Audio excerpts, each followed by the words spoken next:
माई बाप के एगो दूगो चार गो पांच गो जय गो भी संतान होला। उ माई बाप उ पूरा संतान के पालन पोषण करके बड़ा करेले, लेकिन जब उ माई बाप के बुढ़ापा आवेला, वो बुढ़ापा अवस्था में छोटकू कहिए कि ना माई बाबूजी हमारा में ना रही हैं, मझलू जानस उनकर काम जाने। मझलू कहिए कि ना हमारा में माई बाबूजी ना रही हैं, बड़कू से जाके पूछा हमारा समय नहीं खे।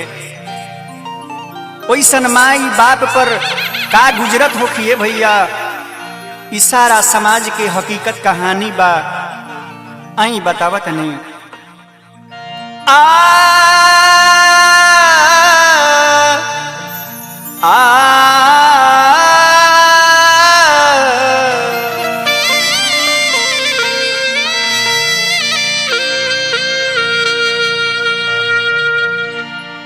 जवन नान्हे से बड़ा कइले पाल पोस के,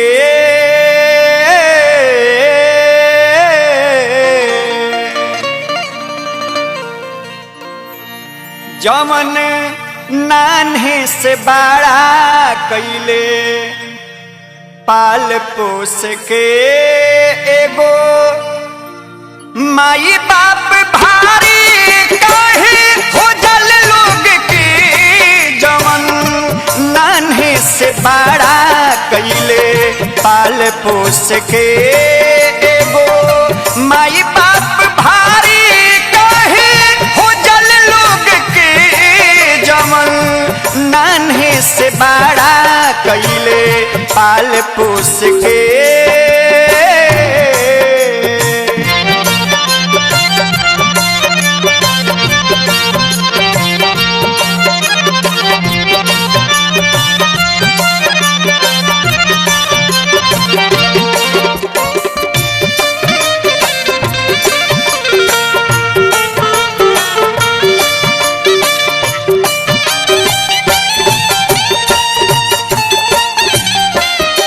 सब लोग आपन मेहरारू में बाल बच्चा में सब लोग अझुरा के बूढ़ा माई बाप के भुला जाता। आपन दुनिया में सभे अझुराई जाला, माई के ममता के मोल के भुलाई जाला।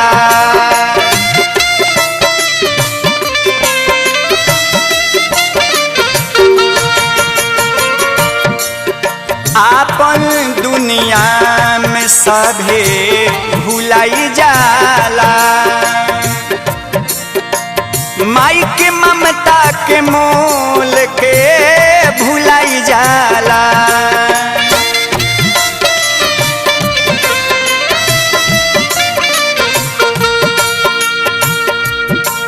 आपन दुनिया में सभे भुलाई जाला, माई के ममता के मोल के भुलाई जाला। केहू ना लऊ के सहारा रोवेली लोर से, केहू ना लऊ के सहारा रोवेली लोर से, एगो माई बाप भारी काहे हो जल लोग के, जवन नान्हे से बड़ा कइले पाल पोस के।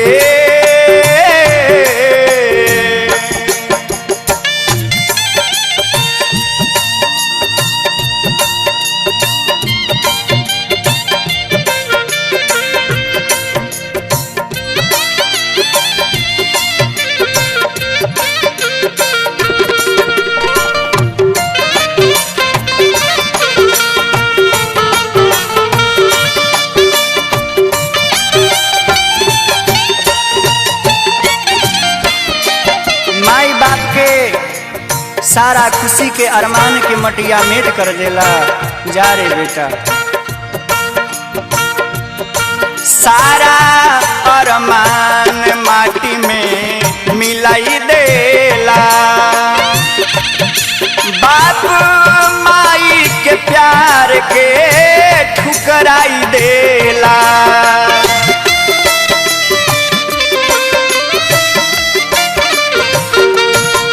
सारा अरमान माटी में और मिलाई देला। बाप माई के प्यार के ठुकराई देला।